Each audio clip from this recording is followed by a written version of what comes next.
Hi, this is Frederick. These are my comments on Daniel Schachter's book, The Seven Sins of Memory. The seven sins of memory refer to seven characteristics of memory that Dr. Schacter reviews in each of 7 chapters following an introduction. Let's just review what those characteristics are. The first is transience, which is simply that your memory weakens over time. You don't recall with as sharp of detail, as rich an experience after time as you might have immediately after an event or experience. The second is absent-mindedness, when your attention doesn't work well enough with your memory to get things into memory. So when you put down your keys and forget where you put them, your attention did not interact effectively with long-term storage. Blocking is when you can't recall something that you want to recall, even though it's there. The tip of the tongue phenomenon, not being able to recall somebody's name, even though you've been told 20 times what the name is. Misattribution is when you have a memory, but you don't recall correctly how you got that memory, who told you what you know, when you experienced it, so on and so forth. Suggestibility is when you create memories, generate memories incorrectly as the result of how people ask you questions about your experiences. Very effective review of the literature in this area. Bias is when you edit your memories, not necessarily consciously, but your memories change based on experiences that you've had or beliefs that you have. Finally is the problem of persistence, when you continue to ruminate about things that you find unpleasant,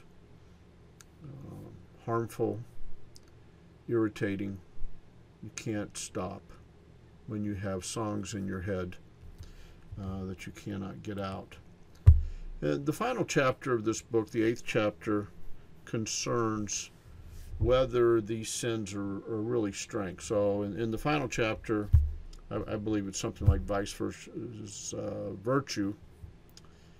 Is there a different way to see these characteristics of memory? So it's probably better to refer to these 7 characteristics of memory and to acknowledge that at times it's actually quite important that our memory works this way, even though we sometimes object to the nature of our experiences or memories because of these characteristics.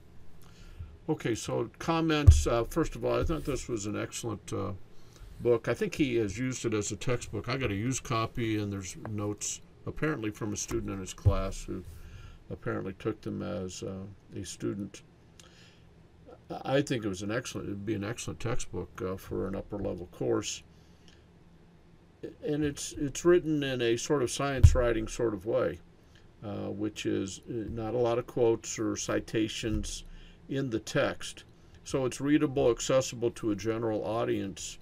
Now, if you say that that's not good enough for me, well, actually, if you go to the comments at the back, you find a detailed explanation for all of the assertions, or I would say most of the assertions. I have my next comment is kind of critical, but almost all of the text is fully documented in this comment section. And then the third section would be full citations, where you can go out and read original source material if you want to look it up. I do have a serious criticism of the chapter on persistence.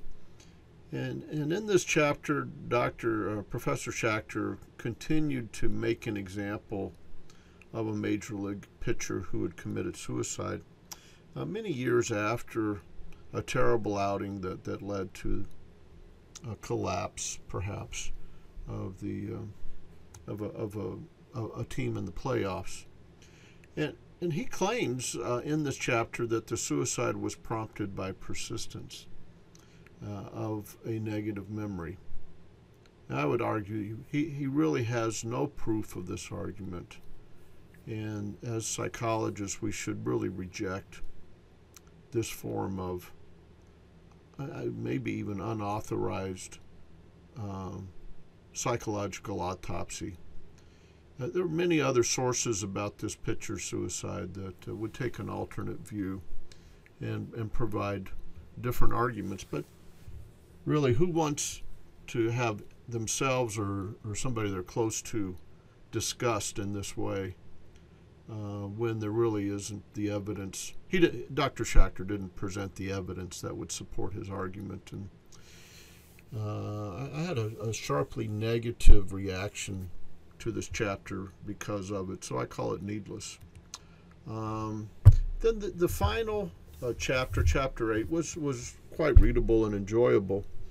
The entire book is enjoyable to read. I don't want to mislead anyone based on my comments about the persistence chapter.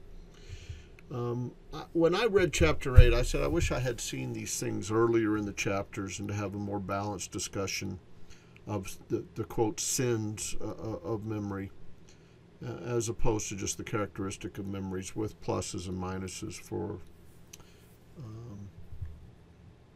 what the characteristics are like. My recommendation, I strongly recommend this book. I enjoyed reading it. I'm glad I read it. I thought it was very effectively done. Thank you.